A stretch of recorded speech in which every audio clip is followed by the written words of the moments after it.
Which is the best journal for my paper? Welcome back. You're just in time for something awesome today. We learn about which is the best journal for my paper.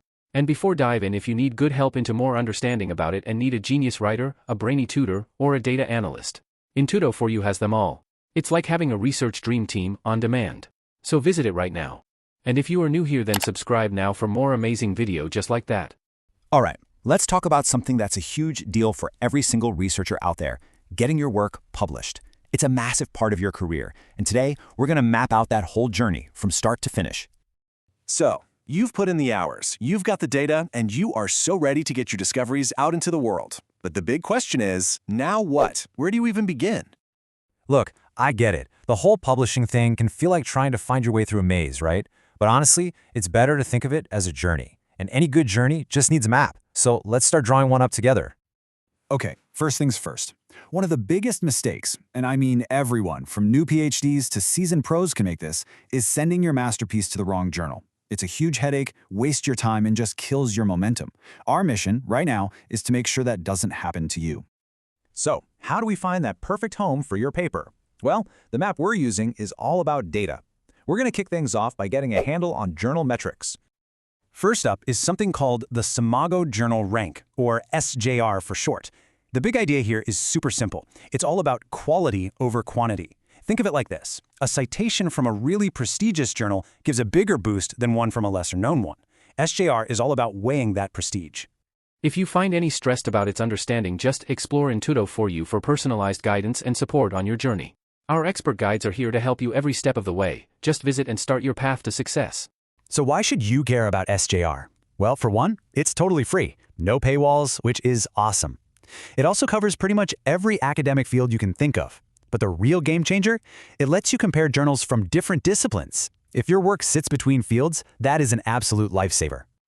Now, you've probably heard of the other big one, the Journal Impact Factor, or JIF. So what's the difference? It really boils down to this. SJR is about prestige, who's citing you. JIF is more about raw impact, just how many citations you get. SJR is great for comparing across different fields, while JIF is best for comparing journals within the same field. So here's the takeaway. Doing interdisciplinary stuff, SJR is your friend. Trying to see who's top dog in one specific area, JIF is probably what you're looking for. But I have to stop here and say something really, really important. These metrics, they're just one tool in your toolbox. They tell you how influential a journal is, but they don't tell you if your specific paper is a good fit. You absolutely have to go to the journal's website and read its aims and scope. That's where you'll know if your paper truly belongs there. All right, so you've picked your destination journal. Awesome. Now it's time to get your ship ready for the voyage. And that ship is your manuscript.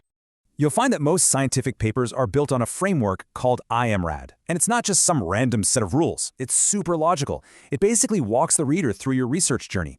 You've got I for introduction, what's the problem? M for methods, how'd you tackle it? R for results, what'd you find? And D for discussion. So what? What does it all mean? It's the story of your science, plain and simple. Let's zoom out for a second and look at the whole process. It really comes down to 5 main stages. 1, find that perfect journal. 2, prep your paper, and seriously, follow their guide for authors like it's a sacred text. 3, submit it and get ready for peer review. 4, keep an eye on its status. And 5, once it's out there, don't just forget about it, share it, talk about it, and get it seen. Now, this journey isn't always smooth sailing. There are some potential storms and pitfalls you need to be aware of. Let's talk about the rules of the road, specifically the ethics of publishing. Okay, this is a big one. Predatory journals. You've got to watch out for these. They look and talk like real academic journals, but they're basically scams. They'll take your money to publish your work, but skip the most important part, actual rigorous peer review. It's your job, 100%, to do your homework and make sure a journal is legit before you submit. Then there's a whole question of authorship. Who actually gets their name on the paper? Well, there's a really solid guideline from the ICMJ, and the rule is simple. To be listed as an author, you have to meet all 4 of these conditions. You can't just meet 1 or 2. You have to have made a real contribution, helped to write or revise it, given the final thumbs up, and agree to stand by the work. It's not just about getting the credit. It's about taking the responsibility too.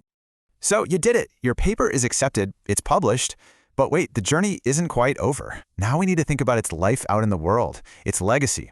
And that legacy starts with a simple little identifier you've probably seen a million times. I'm talking about the DOI, the Digital Object Identifier. The easiest way to think about it is like a permanent address for your article. Websites can change, links can break, but that DOI is forever. It's a stable, unique link that ensures people can always find your work. It's the anchor for your research's entire digital life. But you know, the real impact of all this, it's so much bigger than just DOIs and citation counts.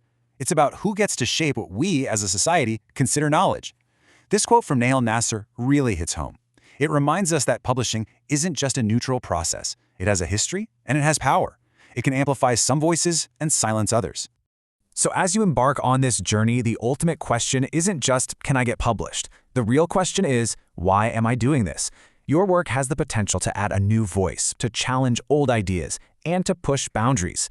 The real destination here isn't just a line on your CV, it's making an impact. So what conversation are you about to change? Thanks for watching.